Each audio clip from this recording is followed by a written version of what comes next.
direction that your character's taking, where would you love to see the character go? What would you love to see have happen? Like if you could have control over what's going to happen next.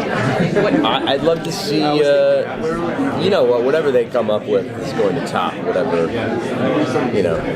I could possibly hope for and dream of. But I'd like to see him get the girl, and I'd like to see him work with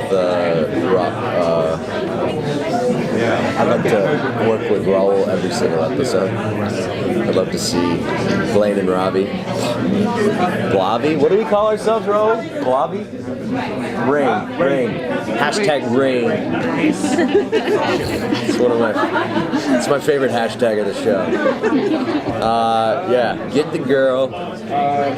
Blaine gets the girl, breaks Robbie's heart, but they still meet for coffee every day. So your character in the last episode just went through something somewhat traumatic. You came back from the dead, had to ride the bus, which seems just as traumatic to Blaine, possibly. So how do you think your character's handling the whole, I'm about to die now that I've turned back into a zombie and I probably have limited amount of time? Yeah, it's scary. But there's also that feeling like, he's already been dead once, he's already been dead twice now. You can't kill me, I'm already dead. What was that Barney line from The Simpsons? Don't cry for me, I'm already dead. I think it's scary, you know what I mean? And obviously he's injected himself with the new cure because he doesn't want to meet his maker just yet. So he's willing to try anything. So yeah, that montage at the end was it's kind of one of the heavier moments for Blaine. And as you learn more about Blaine, I think you can, you can't completely sympathize with him because he said some terrible things, but he had some terrible things done to him. That's when he grew up. He was a rich kid. He was rich as far as money is concerned, but poor in so many ways. Which would explain the business he got into, really. Mm-hmm. Yeah. And we see like you said, there's the montage at the end, and Blaine is actually quite kind and generous to what I consider his best lackeys. Yeah. But their take is like, okay, boss is kind of off the wings now. What are we going to do here? And so as viewers, we've only seen a few episodes. You've seen farther out, obviously. Are we going to see any interplay with them coming into the game with the selling of the with Donnie and Chief? Yeah, there was a real heartfelt little speech he gave to them. And he really truly did appreciate them and appreciates them.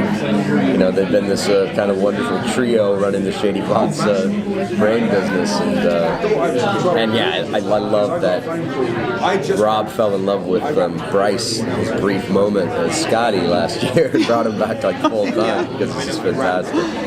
And his deal with Andre, who is a lovely actor and a wonderful actor, but he didn't have faith that he could find another big henchman like as good as an actor as Alex Ponovich was in the first season. So his great idea was to have him communicate through via phone because he's a mute, and that's played out to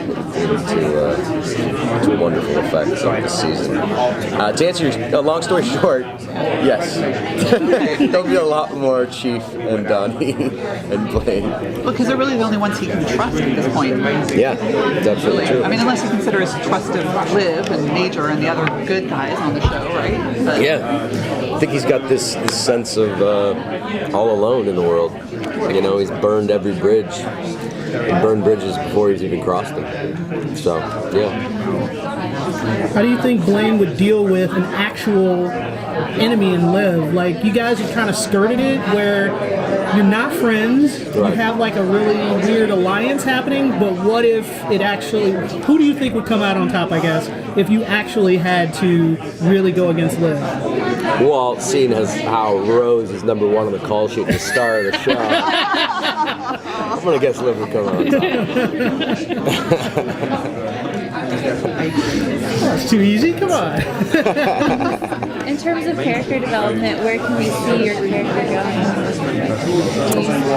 going? Well, this new cure that he's injected himself with is it's not a perfect cure, and there's some big time side effects that affect Blaine as a person, affects Blaine's entire being. And that's all I can really say. We'll get a taste of it on Tuesday. Are we going to see more instances where we find Blaine has a conscience, really, and might? Yes. Okay. Yes. These last 5 episodes, you're going to see a different Blaine. Really different. Yeah. You see the human that was there once, right? That taste in the montage at the end of this last episode is donating to muscular dystrophy. We're going to go in that direction. He's gonna move to Africa and dig wells. How much of yourself do you bring to the character? Hopefully not the psychopath part. You know what? It's funny because it is such a despicable character, but there's a likability there. A man's only as good as his word. I am only as good as the words provided. So I'm just lucky to have these wonderful words that Rob and Diane and the rest of the writers come up with. And they write to who we are. They write for us. I think there's a lot of stuff. It's like, dude, David would sound great doing that. They'd have me singing all the time because I'm pretty good at singing. So they really write to our strengths and write to who we are as people, and it's probably the closest to any character I've ever played to me. They don't have an English accent or